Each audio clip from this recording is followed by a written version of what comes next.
Kule nilibisha kule kwambia tusiende kwa mjomba, hakuna chochote.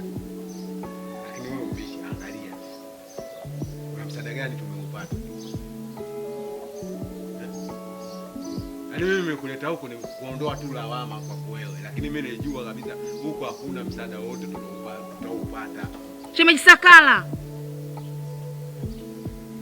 maneno gani unaongea hayo?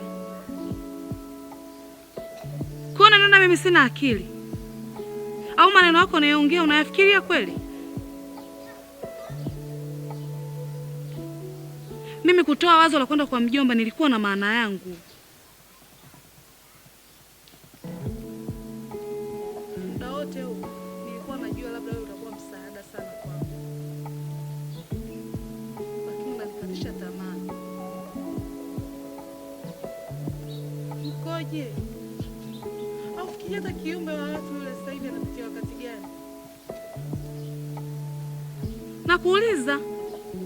Kwa mimi unaona sina akili? Sijatoa wazo la maana? Au wewe mwenzangu una akili gani mpaka sasa hivi? Unamfikiria kweli hata mwenzio? Nakuuliza. Mimi nafanya hivi kwa sababu kuna kitu kinaniuma ndani ya nafsi yangu. Sifanyi hivyo kurupuka tu. Sijui unaelewa? Tumia akili. Utajua na maanisha nini.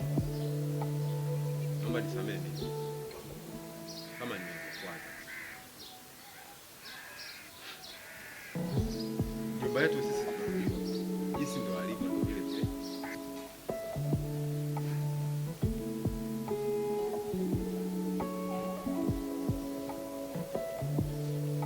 Ninachukua nafasi hii kukuombea msamaha. Naomba nisamehe mimi. Acha niumize ndosi ili nipate majibu ya maswali yangu.